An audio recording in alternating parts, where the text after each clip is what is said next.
My name is Judith, and I am 34 years old.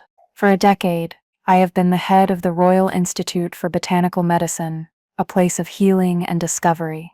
But the story of how I got here didn't begin in a pristine laboratory or a grand hall. It began in a stone tower, surrounded by a raging sea, a place meant to be my prison. I never expected that the man who washed ashore during the worst storm of the century would not only save my life, but also force me to save my own, revealing a strength I never knew I possessed. What was meant to break me ultimately became the foundation of my entire world. Before I dive into the story of the storm, the man with no memory, and the dangerous past that followed him, I want to welcome you to my channel. And let me know where you're watching from in the comments below. I love seeing how far these stories travel, and if you've ever felt trapped, only to find your own power in the most unexpected of places, hit that like button so I know I'm not alone. For all the new viewers, make sure you subscribe, because this is a community for people who understand that sometimes the greatest freedom is found after the greatest storm. My story truly begins not with the sea, but with silence. The suffocating, gilded silence of my guardian's townhouse. Lord Henry Abrams had taken me in when my parents, distant cousins of his, perished in a carriage accident. I was 8 years old, a quiet, bookish child, and he saw me not as a daughter, but as a ward, an asset, an investment to be managed.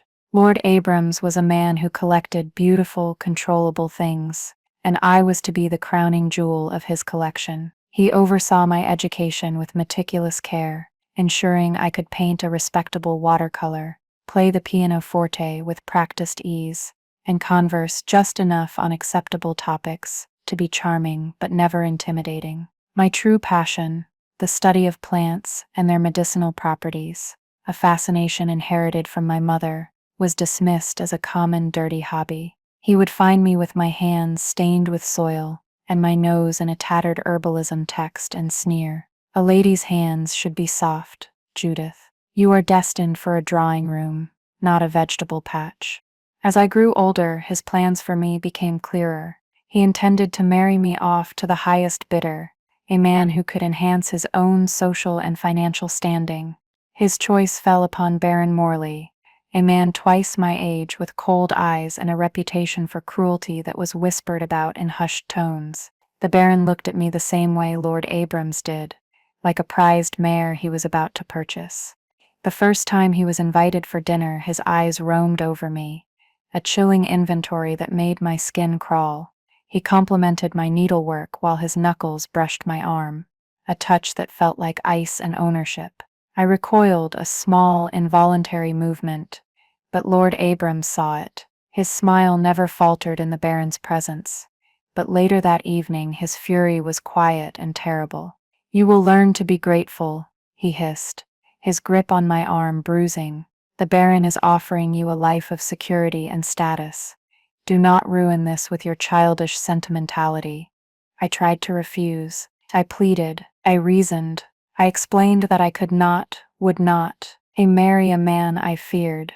This was my first true act of rebellion, and it was met with a strategic, chilling response. Lord Abrams did not shout. He did not lock me in my room. He simply smiled, that thin, bloodless smile of his. "You are overwrought, my dear," he said, patting my hand as if I were a hysterical child.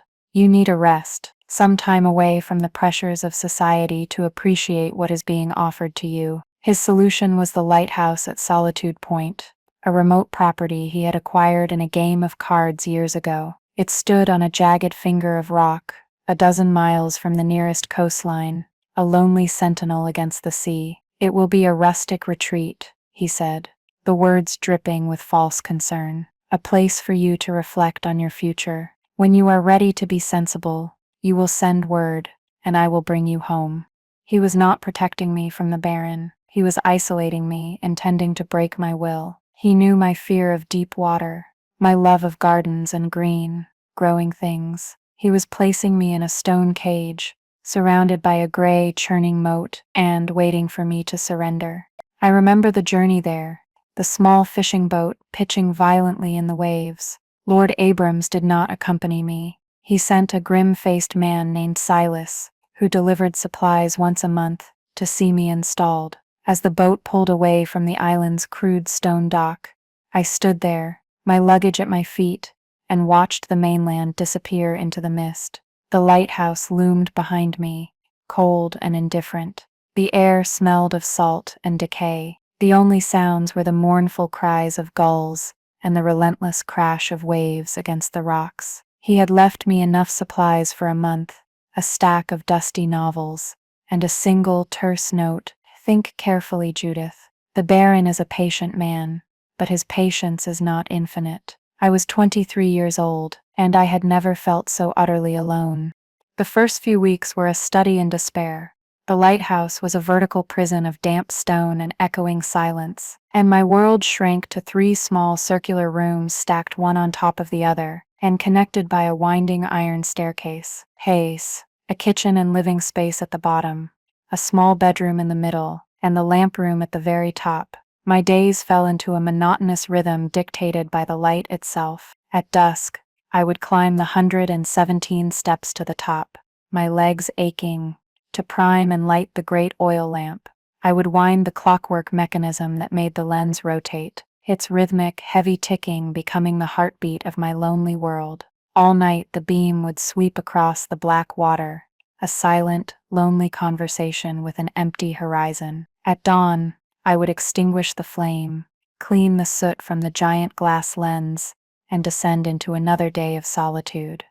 I walked the perimeter of my island kingdom, a journey that took less than 20 minutes. It was a brutal landscape of sharp, black rocks, slick with sea spray and populated only by hardy mosses and nesting seabirds who shrieked at my intrusion.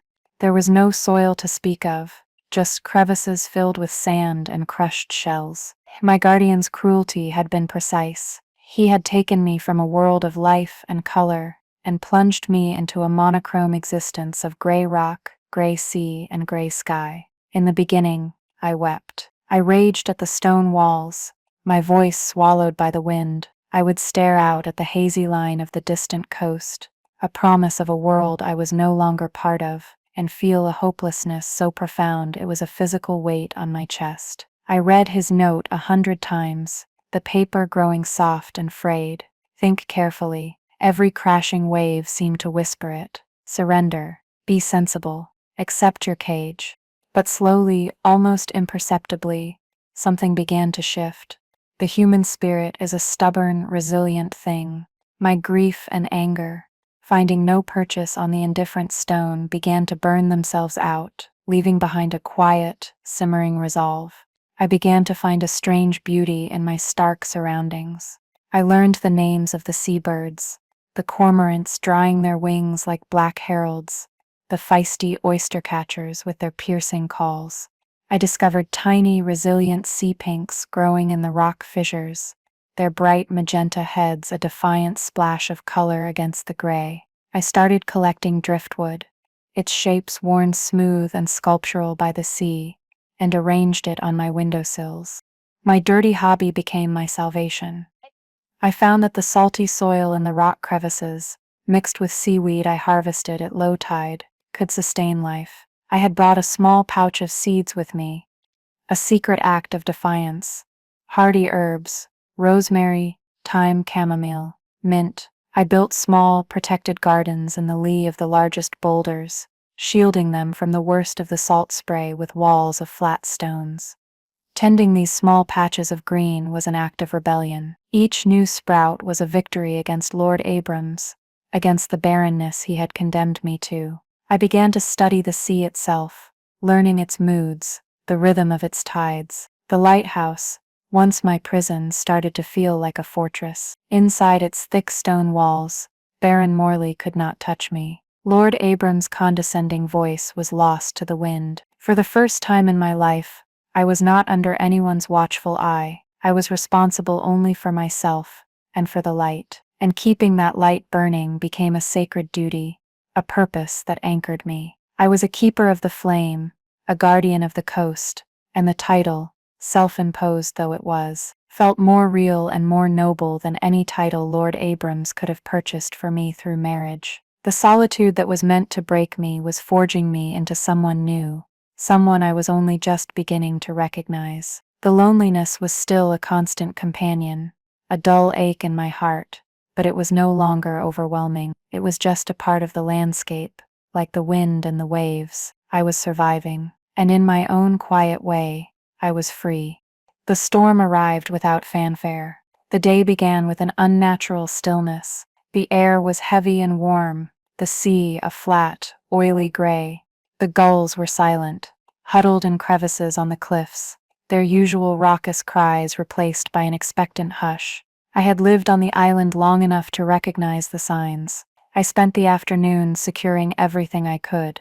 I brought my precious herb boxes inside, checked the shutters on the lower windows, and hauled extra casks of oil up the winding stairs to the lamp room. By late afternoon, the sky had turned a bruised greenish-black, and a low moan began to emanate from the horizon, a sound that vibrated deep in my chest.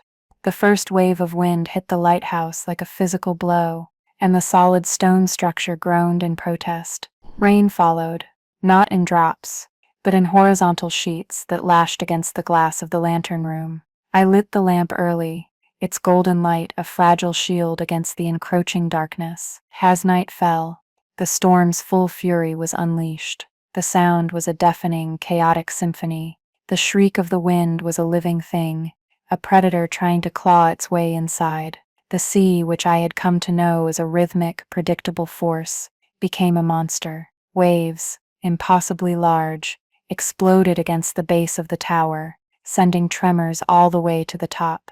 The entire lighthouse shuddered with each impact, a constant, terrifying vibration that made the cutlery rattle in the kitchen drawers 100 feet below. Fear was a cold knot in my stomach, but there was no time for it. The light was my responsibility. Twice, a freak gust of wind managed to force open one of the ventilation shutters in the lamp room, and the flame sputtered violently, threatening to go out.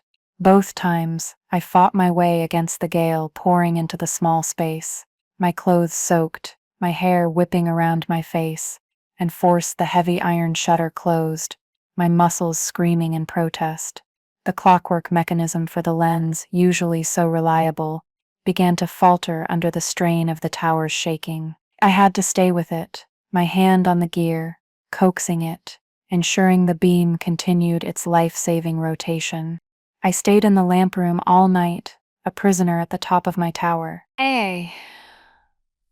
I couldn't have made it down the stairs if I'd tried. Through the thick, salt-streaked glass, I watched a world gone mad. The sea and sky had merged into a single churning entity of black water and white foam. Lightning bleached the scene in stark, terrifying flashes, revealing waves the size of hills marching relentlessly towards the island. There was a primal, terrible beauty to it, a display of nature's raw power that made my own existence feel impossibly small and fragile. I thought of the ships that might be out there, caught in this maelstrom, and I prayed. I prayed for the sailors, and I prayed that my little light, my tiny speck of hope in the overwhelming chaos, would be enough to guide them away from the treacherous rocks that surrounded my island. I did not pray for myself. My own survival felt secondary to the task at hand. The light was all that mattered.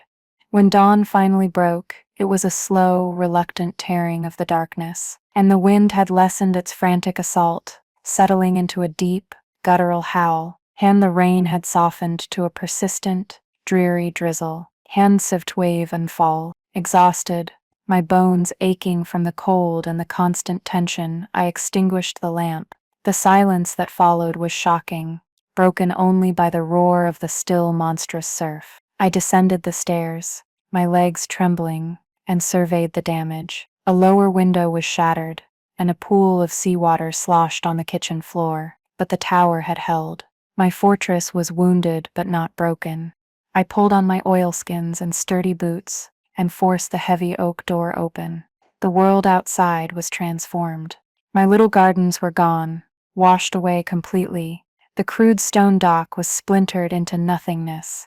Io cedro fine cedar was, with a crude of manrabios of, the very shape of the shoreline seemed altered, with new configurations of rocks and debris littering the cove. The air was thick with the smell of brine and bruised seaweed. It was as I was picking my way through a tangled mess of splintered timbers and torn sailcloth that I saw it. At first, I thought it was a log, or perhaps a seal, washed into a shallow tidal pool between two large rocks. But then, the form resolved itself. It was a man. He was lying face down, half in and half out of the water, his dark clothes torn, his black hair matted with sand and seaweed. He was unnervingly still. My heart hammered against my ribs. No one ever came to the island but Silas. A stranger was a threat, a disruption to the fragile peace I had built. My first instinct, born of years of Lord Abram's warnings about the dangers of the world, was to retreat,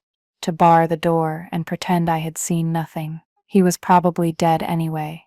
But then, a weak wave lapped over his boots, and I saw his hand clench. A small, desperate movement. He was alive. All the fear, all the caution, was swept away by a sudden, fierce surge of compassion.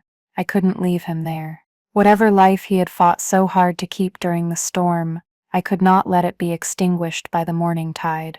That single, reflexive clench of his hand was an appeal, and I found I could not refuse it. I scrambled down the slick rocks, my own safety forgotten. "Hello," I called out, my voice hoarse. "Can you hear me?"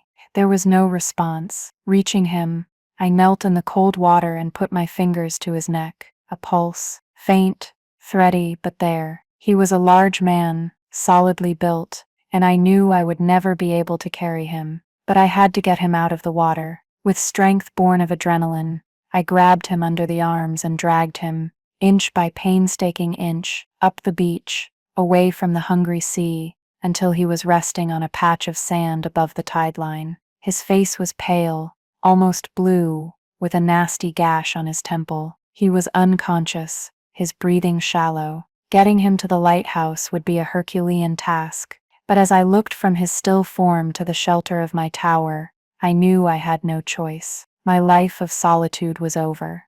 Getting the stranger from the beach to the lighthouse was the most physically demanding thing I had ever done. He was heavy, a dead weight of muscle and bone, and the path was a treacherous obstacle course of slick rocks and debris. I managed to find a large, relatively flat piece of wreckage, part of a ship's hull, and with immense effort, rolled him onto it. Then I began the agonizing process of dragging it, a few feet at a time, towards the tower. My back screamed. My hands were raw, and my lungs burned, but I kept going, fueled by a stubborn refusal to let the storm have this one last victim. It took what felt like hours, but finally I had him inside, lying on a collection of blankets I'd spread on the floorboards of the kitchen. I bolted the door, the sound of the heavy iron echoing in the small space, shutting out the roaring world and sealing the two of us in. And my heart was still pounding, a mixture of fear and exhaustion. A man, a complete stranger, was in my home, my sanctuary. He was utterly at my mercy. I took a deep breath, pushing aside the fear and letting the healer in me take over. The part of myself my mother had nurtured and Lord Abrams had tried to extinguish. First, I needed to get him out of his wet, torn clothes. It felt like a violation, but I knew it was necessary to ward off the deadly chill. His clothes were of fine make, even in their ruined state. A linen shirt, now shredded, and dark woolen trousers. There was no identification, no personal effects in his pockets. As I worked, I saw the extent of his injuries. The gash on his temple was deep, but it was the bruising that shocked me. Dark, angry marks covered his torso and arms, evidence of a violent struggle with the sea. I managed to strip him down to his small clothes and cover him with every dry blanket I owned. His skin was icy to the touch. I built up the fire in the hearth until it was roaring, the warmth slowly beginning to fight back the damp chill in the room. His breathing was ragged and a fever was already starting to set in. His brow was hot, his cheeks flushed. I went to my collection of dried herbs, my secret pharmacy. I brewed a strong tea of willow bark for the fever and pain, and another of chamomile to soothe him. Getting him to drink was a challenge. I had to cradle his head in my lap, tipping the warm liquid, a spoonful at a time, past his lips. Most of it dribbled down his chin, but some of it went down. I cleaned the wound on his head as best I could, stitching it closed with a fine needle and silk thread from my sewing kit, a skill I'd learned from my books. Then I made a poultice of yarrow to stop the bleeding and prevent infection, gently bandaging his head with a strip of clean linen. For 3 days and 3 nights, he drifted in and out of a feverish delirium. He tossed and turned, muttering words I couldn't understand, fragments of sentences that spoke of betrayal, of a dark ship, of a name, Smith. He would cry out, his hands clenched as if fighting an unseen foe. During those long hours, I never left his side. I bathed his face with cool water, forced sips of herbal tea and thin broth into him, and changed his bandages. I spoke to him in a low, soothing voice, telling him he was safe, though I wasn't entirely sure it was true. I told him my name. I told him about the lighthouse, about the sea, about my little herb gardens that were now gone. I talked to fill the silence, to anchor him to the living world, and perhaps to reassure myself. In those moments, he wasn't a stranger or a threat. He was just a life, a fragile flame that I was desperately trying to keep from being extinguished. I watched the rise and fall of his chest, my own breath catching every time he seemed to falter. I had been so alone for so long, and now, suddenly, another person's survival was inextricably linked to mine. On the morning of the 4th day, the fever broke. I awoke from a light doze in the chair I'd pulled beside him to find him still, his breathing deep and even. His forehead was cool to the touch. A profound sense of relief washed over me, so potent it made me dizzy. Later that afternoon, he woke up. I was stirring a pot of soup over the fire when I heard a rustle of blankets. "Hey!" Turned, my heart leaping into my throat. He was awake, propped up on one elbow, looking around the circular stone room with a look of utter confusion. His eyes, the color of a stormy sea, finally settled on me. They were clear, lucid, and filled with 1,000 questions. Where am I?" he asked, his voice a dry, rasping whisper. "You're safe," I said, my own voice softer than I intended. I moved towards him slowly, not wanting to frighten him. "You were in a shipwreck. I found you on the shore." He looked down at his bandaged hands, at the blankets covering him. He touched the bandage on his head, his brow furrowing. "A shipwreck," he repeated, the words sounding foreign on his tongue. He looked back at me, a flicker of panic in his eyes. I don't remember." "It was a terrible storm," I explained gently. "You're lucky to be alive." "Who are you?" he asked. "My name is Judith." He seemed to process this for a moment. Then he asked the question I had been dreading. "And who am I?" I stared at him, my spoon dripping soup onto the stone floor.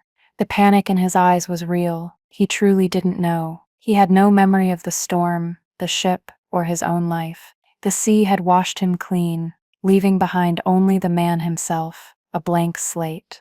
"I don't know," I answered honestly. "I found nothing with you. No papers, no name." He slumped back against the pillows, the revelation hitting him like a physical blow. The look on his face was one of such profound loss, such devastating emptiness, that my heart ached for him. He was as lost and adrift as he had been in the sea. I brought him a cup of soup, and he drank it gratefully, his hands shaking slightly. He studied me as he ate, his gaze intense. "You saved me," he said, his voice a little stronger now. "Why?" The question surprised me. "You were hurt," I said simply, as if it were the most obvious reason in the world. "I couldn't just leave you there." He finished the soup and lay back, exhausted by the brief exchange. He fell asleep again, but this time it was a natural, healing sleep. As I watched him, I realized the dynamic between us had fundamentally changed. He was no longer just a patient, a body to be tended. He was a person, a man with a lost past and an uncertain future, and we were trapped here together. I decided to give him a name, a temporary anchor in his sea of forgotten memories. I called him Finn, after a figure from an old book of coastal legends I had, a mythical hero who was said to have been born of the sea. When he awoke again and I told him, a small, weary smile touched his lips. "Finn," he repeated, I suppose that's as good a name as any. As Finn slowly regained his strength, a new, comfortable rhythm established itself in the lighthouse. The stark solitude I had grown accustomed to was replaced by a quiet companionship. In the beginning, he was weak, sleeping most of the day, but with each passing day he grew stronger. My herbal remedies and simple, nourishing food worked their magic. The color returned to his face, and the lean muscles in his arms and back began to regain their tone. He was a man accustomed to physical exertion, that much was clear. His hands, though calloused, had a certain dexterity, and his movements, as he recovered, became sure and graceful. He was filled with a restless energy. As soon as he could walk steadily, he insisted on helping. He was a quick learner, observant and practical. He helped me repair the storm-damaged window, expertly fitting new panes of glass I had in storage. He reinforced the lighthouse door and helped me clear the cove of the most dangerous wreckage. There was a natural competence to him, a sense of innate authority that even amnesia couldn't erase. Sometimes I would watch him as he worked, his brow furrowed in concentration as he tied a complex knot, or assessed a piece of splintered wood, and I would wonder who he had been. A ship's captain? A master craftsman? A soldier? There were clues in the way he carried himself, a certain straightness in his spine, a way of meeting my gaze directly that was both unnerving and compelling. We began to talk. At first, the conversations were simple, focused on the tasks at hand. But as the days turned into a week, then two, we started to share more, or, rather, I shared. I told him about my childhood, about Lord Abrams and his cold, calculating plans for my future. I told him about Baron Morley, a confession that left a bitter taste in my mouth. I told him how the lighthouse, meant as my punishment, had become my strange refuge. Telling him was like opening a window in a stuffy room. For years, my thoughts and fears had echoed only inside my own head. To speak them aloud to someone who listened without judgment was a profound relief. Finn was an exceptional listener. He would sit across from me at the small wooden table, his sea-gray eyes fixed on my face, absorbing every word. He never offered platitudes or easy advice.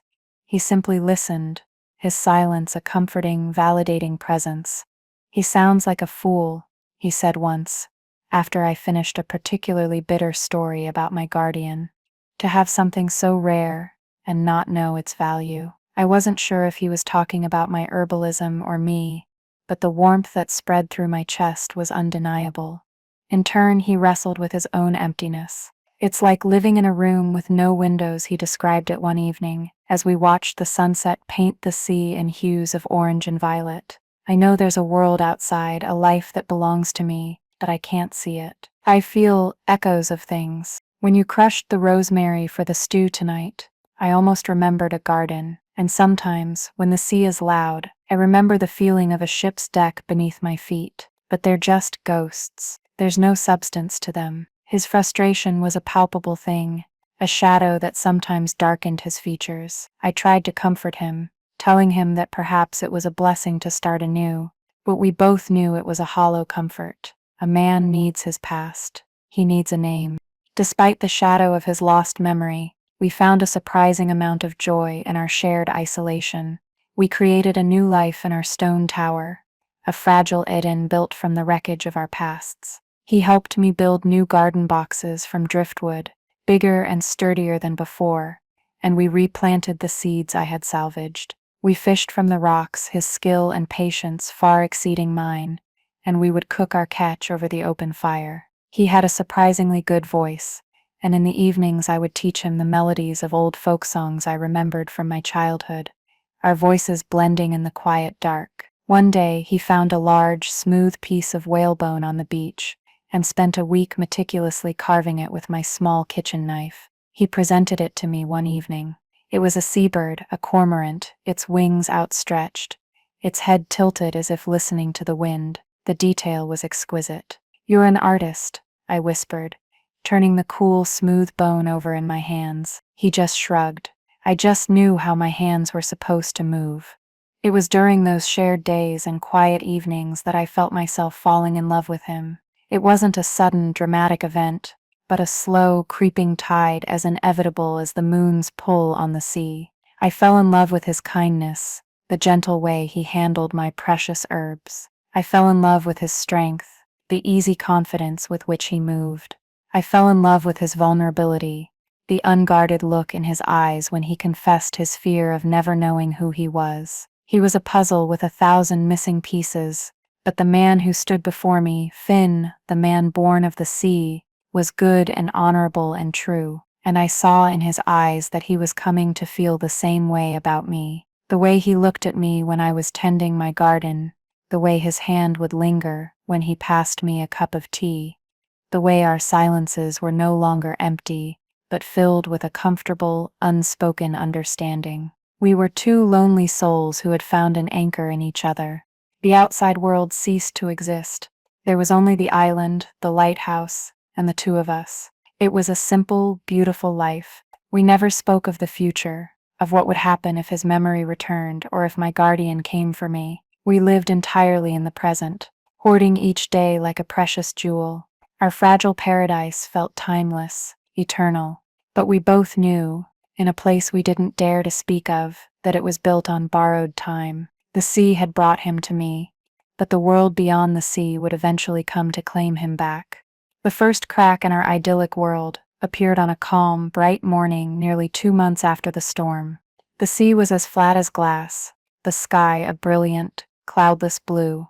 I was on the cliffs, gathering seabird eggs when I saw it, a dark speck on the horizon. My blood ran cold. It was a boat, heading directly for the island. It could only be one person, Silas, the supply man, and with him would be a letter from Lord Abrams. Panic seized me. No one could know Finn was here. My guardian would see him as a threat, a complication. He would have him removed, arrested as a vagrant, or worse. Finn. I scrambled down the rocks, my heart pounding. You have to hide. I explained quickly, my words tumbling over one another. He understood immediately, the calm competence I so admired taking over. Where? He asked, his gaze scanning our small home. There was nowhere to go. The lighthouse was a stone tube.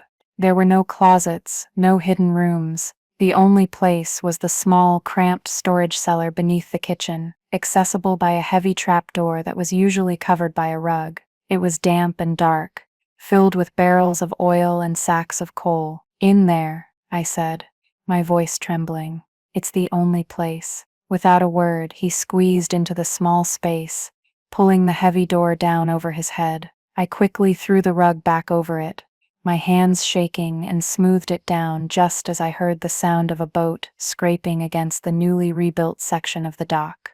I took a deep breath, schooling my features into a mask of placid neutrality, and went to greet Silas. He was a man of few words, his face weathered into a permanent scowl by years of sun and sea spray. He grunted a hello and began unloading the crates of supplies: flour, salt pork, candles, and more oil for the lamp. Lord Abrams sends his regards, he said, his voice like gravel. He handed me a sealed letter. My name was scrawled on the front in my guardian's precise, elegant script. My fingers trembled as I took it. He asks for a reply, Silas added, his eyes scanning the cove. Seems his lordship's friend is growing tired of waiting for his prize. His tone was flat, but I heard the subtle mockery in it. He saw me as a spoiled, petulant girl being punished. Everything's fine, I said, forcing a casualness I didn't feel. The solitude is restorative. Silas grunted again, unconvinced. Took you long enough to fix the dock. Must have been some storm. It was, I said, my heart hammering. It took weeks to clear the debris. I prayed he wouldn't notice the repairs to the window.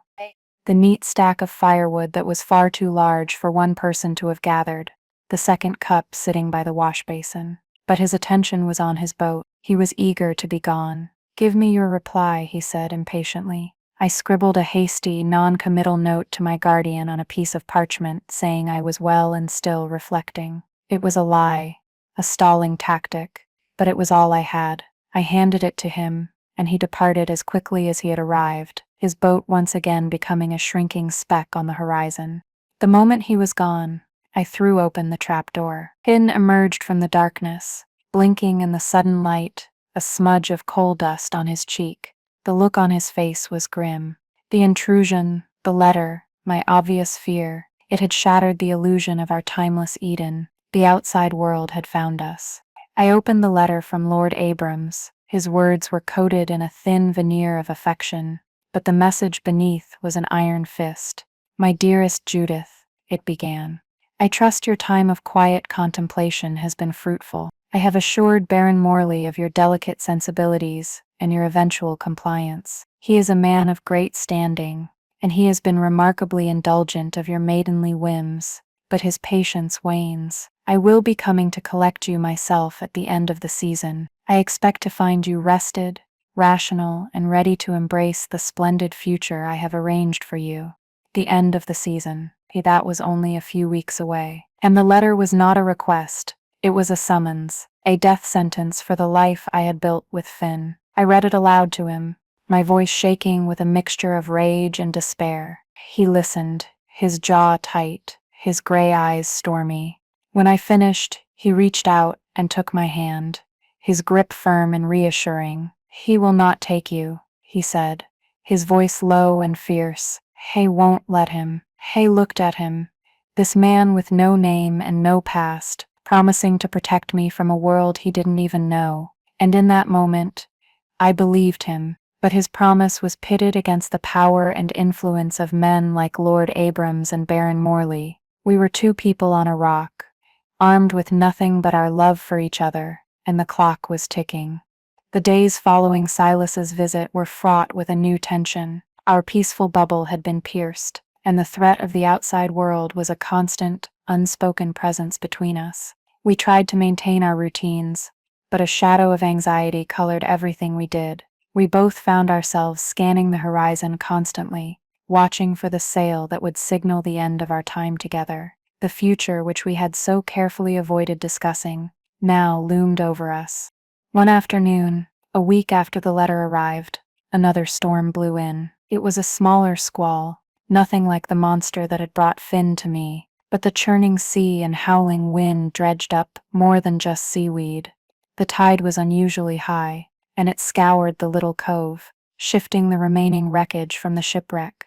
The next morning, as we walked the beach, Finn spotted something new wedged between two rocks. It was a small, handsome chest, made of dark, polished wood, its corners bound with tarnished brass. It was swollen with seawater, but remarkably intact. With a shared look of trepidation and curiosity, we carried it back to the lighthouse. It took Finn nearly an hour to pry the warped lid open. Inside, nestled on a bed of what had once been velvet lining, were two objects. The first was a heavy signet ring of gold, bearing a complex crest, a wolf's head surmounting a shield with a stylized oak tree. A stylized oak tree. The second was a small, oilskin-wrapped packet. As Finn reached for the ring, his fingers trembling slightly, his breath hitched. He picked it up, his eyes wide, a strange, distant look on his face. "The wolf," he whispered, his voice hoarse. He stared at the crest, his brow furrowed in a painful, intense concentration. He turned the ring over and over in his palm. "Blackwood," he murmured. "The blackwood oak." It was as if a key had turned in a long rusted lock. His eyes unfocused, and he stumbled back, pressing his hands to his temples, as if in great pain. "Horace," he gasped. A torrent of images, sounds, and feelings seemed to crash over him. His face went pale, his body rigid. I rushed to his side, grabbing his arm to steady him. "Finn, what is it?" He didn't seem to hear me. He was seeing something else, something far beyond the stone walls of our lighthouse. He saw the deck of a ship, felt the cold spray on his face. He heard the shouts of men, the clash of steel. He remembered a face, twisted with hate. Smith. He remembered the conspiracy, the false accusations of treason, the desperate flight from assassins who had been sent to ensure his silence. He remembered his title, his lands, his name. He was not Finn, the man from the sea. He was Horace, the Duke of Blackwood.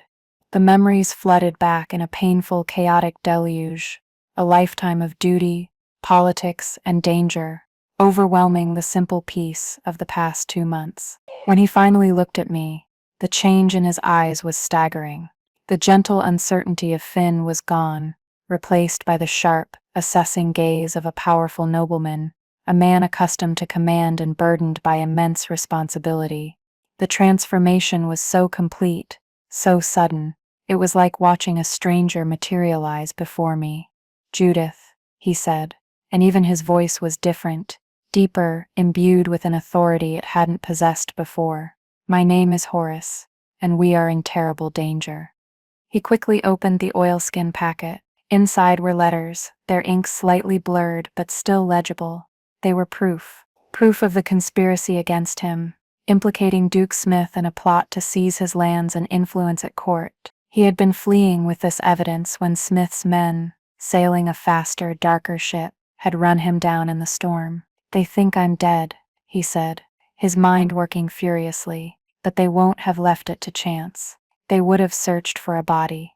They might still be searching." The danger was no longer just from my guardian. It was from powerful, ruthless men who would stop at nothing to protect their secrets, and I was now a part of it. I was the one loose end, the one person who knew he had survived. As if summoned by his words, I heard a cry from the gulls outside, a sharp, agitated sound they only made when a boat approached. I ran to the window, my heart seizing in my chest. On the water, not one, but two ships were approaching.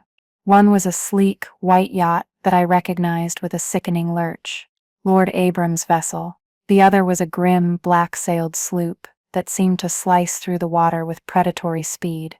They had all come for us at once. My past and his had converged on our tiny island sanctuary. "They're here," I whispered, my voice barely audible. Horace was instantly at my side. There was no trace of fear on his face, only a grim, cold resolve.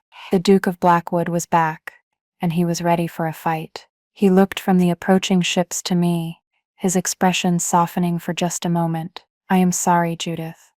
I have brought this to your door." "You brought yourself to my door," I corrected him, my own fear solidifying into a strange, defiant courage. "We face this together." He gave me a sharp, appreciative nod. There was no time to hide. The trap was closing. Lord Abram's yacht was the first to drop anchor. A small boat was lowered, and I watched in horror as my guardian, followed by the hulking figure of Baron Morley, was rowed ashore. They stepped onto the beach, Morley looking around with a possessor's sneer, Abrams with an air of triumphant satisfaction. "Judith," Lord Abrams called out, his voice carrying on the wind, "your period of reflection is over. It is time to come home." I took a deep breath and opened the lighthouse door, stepping out into the wind with Horace right behind me. The sight of him, tall and formidable at my side, stopped them in their tracks. Lord Abrams's smile faltered, his eyes narrowing with suspicion. Baron Morley's face contorted into a mask of rage. "Who is this?" the Baron demanded, taking a threatening step forward. "What is the meaning of this, Judith? Have you been entertaining vagrants?" "He is my guest," I said, my voice clear and steady, surprising even myself. "And this is my home. You are the ones who are trespassing." Lord Abrams's shock quickly turned to fury. "Do not take that tone with me, you ungrateful girl. You will leave this person and come with us at once." Before I could reply, Horace stepped forward, placing himself slightly in front of me. He looked down at my guardian and the Baron not as Finn, the shipwreck survivor, but as the Duke of Blackwood, and the sheer force of his presence was staggering. "She will be going nowhere with you," he said, his voice ringing with aristocratic command, "and you will address her with respect." Baron Morley scoffed. "And who are you to give me orders?" "A fisherman, a peasant she found crawling on the rocks." A slow, dangerous smile touched Horace Seth's lips. He held up his hand, displaying the gold signet ring. "I am Horace, Duke of Blackwood, and this island, like all the coastal territories in this region, falls under my jurisdiction." The effect was instantaneous. Baron Morley's jaw dropped, his face paling. Lord Abrams stared, speechless, his carefully constructed world crumbling around him. He knew the crest. He knew the name. To have a duke, one of the most powerful men in the kingdom, standing here protecting the ward he had come to collect, it was impossible. But as they floundered, the second boat hit the shore. Men swarmed out of it, hard-faced, armed with swords and cudgels. The man leading them had a jagged scar across his face, and his eyes locked onto Horace with a look of murderous recognition. "There he is," the scarred man snarled. "The Duke lives. Kill him, and the girl." Smith's assassins. Chaos erupted. Lord Abrams shrieked and scrambled backward.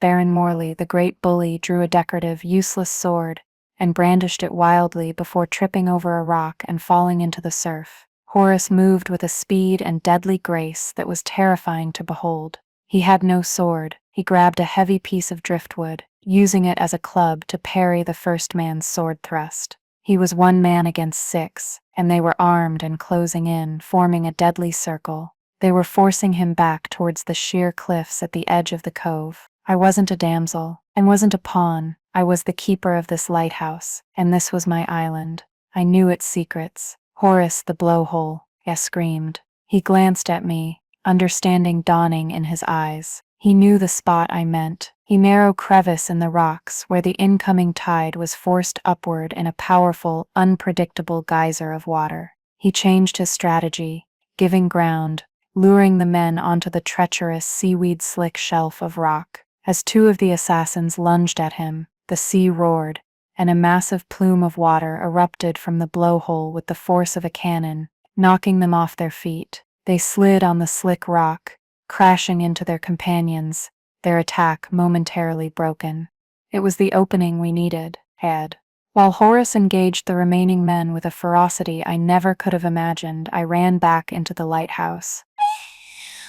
I knew what I had to do. I grabbed the flare pistol, the one used for signaling ships in distress, and a handful of cartridges. I scrambled halfway up the winding stairs to the bedroom window, which overlooked the cove. I loaded the pistol, my hands steady, aimed not at the men but at the black-sailed sloop anchored just offshore, and fired. The red flare streaked across the sky, a brilliant arc of light that slammed into the ship's canvas sail. I fired again, and a third time. The dry, oil-treated canvas caught fire instantly. Flames began to lick up the mast. The men on the beach heard the shouts from their ship and turned, their faces a mixture of fury and panic. Their escape route was burning. The scarred leader, seeing his plan turning to disaster, let out a roar of frustration and lunged at Horace one last time. Horace sidestepped, using the man's momentum against him,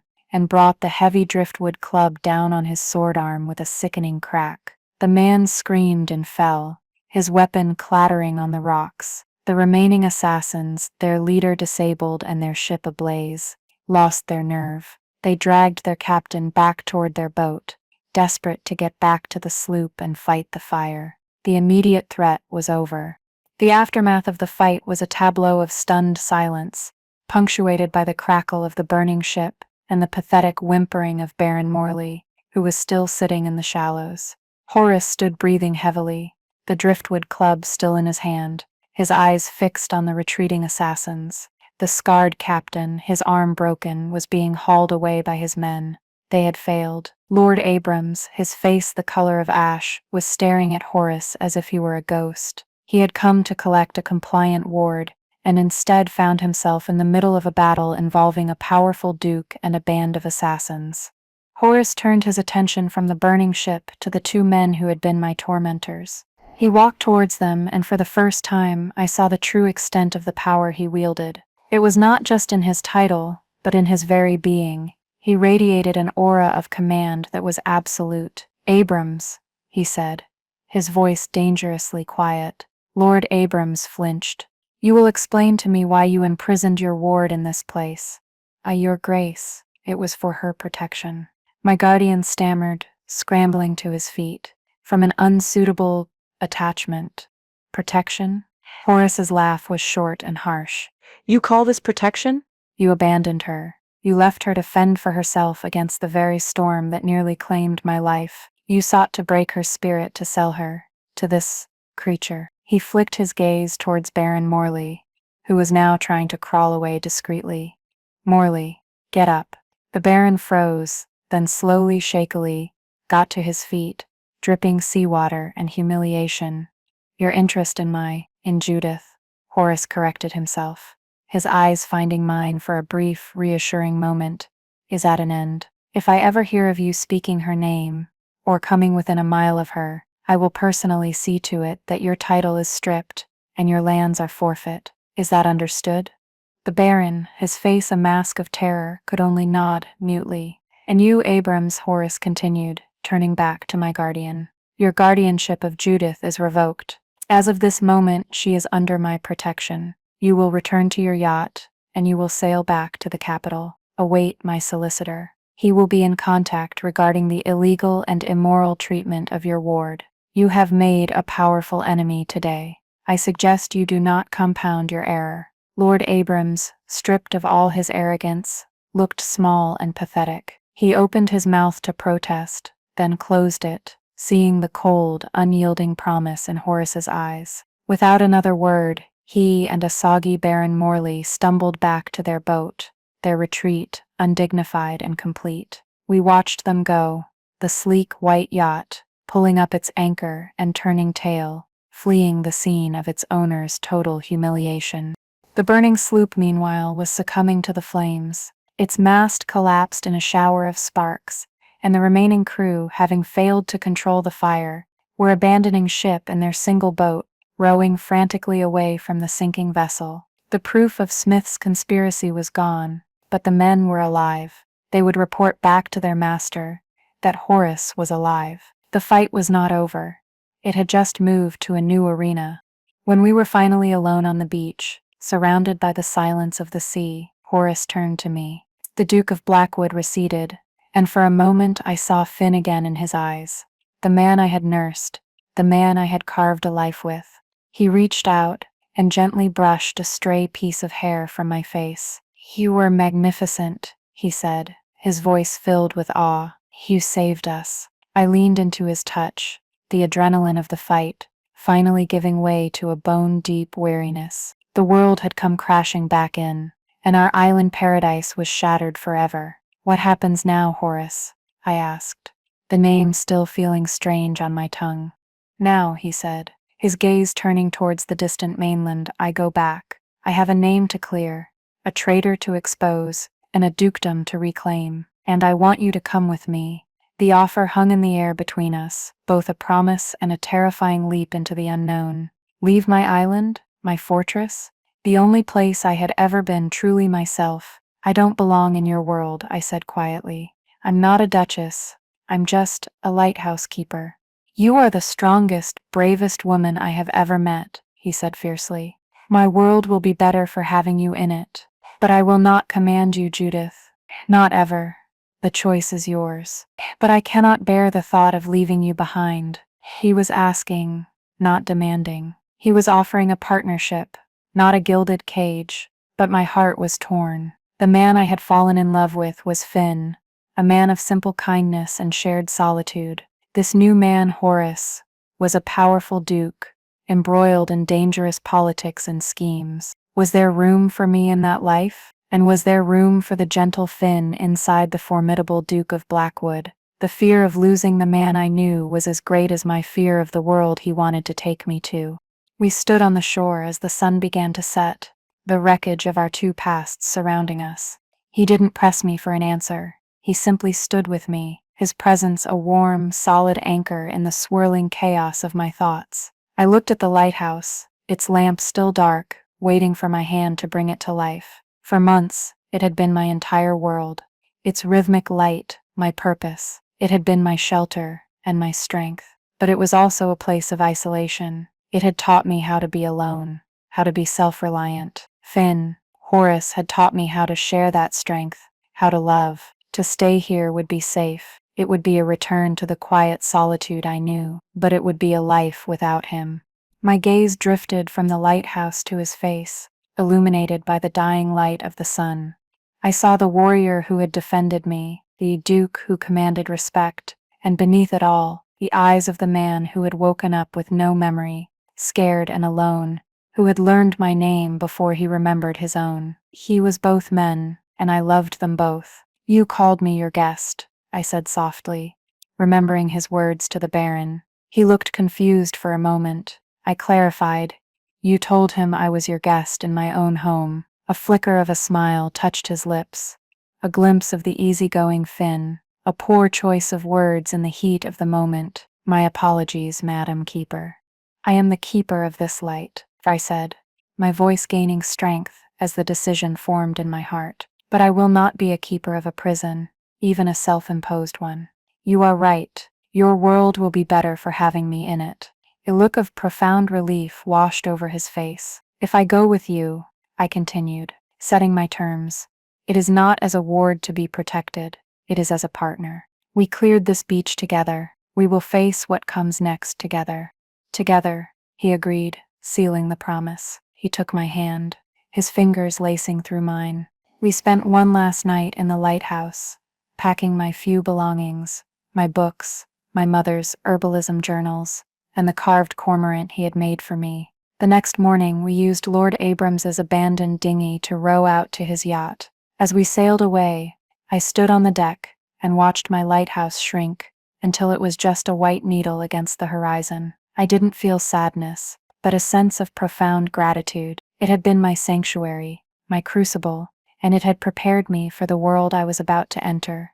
Our return to the capital was swift. Horace, using the authority of his name, sent messages ahead, and by the time we docked, loyal members of his own household guard were there to meet us, securing our safe passage to his city estate.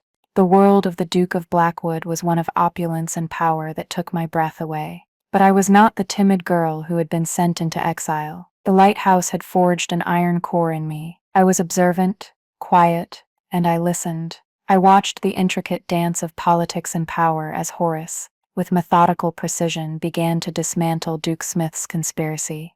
Though the physical proof had sunk with the ship, the testimony of the captured assassin's crew who were intercepted by the Royal Navy after I set their ship alight was enough. Men who thought their duke was dead were shocked into telling the truth. I stood by Horace's side at the royal court when he presented his case. Duke Smith, confronted and exposed, was stripped of his titles and imprisoned. Lord Abrams, facing financial ruin and social ostracism from his association with the scandal, lost everything. Never saw him again. Baron Morley simply vanished, a coward who faded back into the obscurity he deserved. Through it all, Horace kept his promise. I was his partner. He consulted my opinion, valued my insights into the character of the people we met, and introduced me not as a rescued maiden, but as the woman who had saved his life. But I knew I could not be content simply as a duchess, a decorative attachment to a powerful man. I took the knowledge from my mother's journals and the skills I had honed in my solitude and turned them into a new purpose. With Horace's full support and funding, I established a free clinic for the city's poor, using herbal remedies to treat ailments the expensive physicians ignored. The clinic flourished, and my work gained recognition. It eventually grew into the Royal Institute, a place of learning and healing that combined traditional herbalism with modern scientific methods. I had found my place, not in a drawing room but in a laboratory and a garden, my hands once again stained with soil, but this time with purpose and pride. Horace and I built a life, not on status or power, but on the bedrock of respect and partnership we had forged in a lonely tower by the sea. He was a great duke, but to me he was always Horace, the man who remembered my name before his own. Looking back now, I see the profound irony in my guardian's plan. He sent me to a place of isolation to teach me that I was nothing without him and the world he controlled. But the lighthouse taught me the opposite. It taught me self-reliance. The storm that was meant to terrify me brought me the love of my life. The solitude that was meant to break me gave me the strength to build a new world on my own terms. My prison became my liberation. My story is a testament to the fact that our value is not determined by those who wish to control us. It is forged in the quiet moments when we choose to tend our own garden, to keep our own light burning, even when the world around us is a raging storm. Thank you for listening to my journey. I hope it gives you strength in whatever storms you may be facing. Have you ever had a moment that was meant to be a punishment but turned into a blessing? Share your story in the comments below. I read every single one. Don't forget to like this video if my story resonated with you, and subscribe for more stories of resilience and finding your own power. Remember that your worth is inherent, and sometimes the most desolate places are where we truly find ourselves. Thank you for joining me.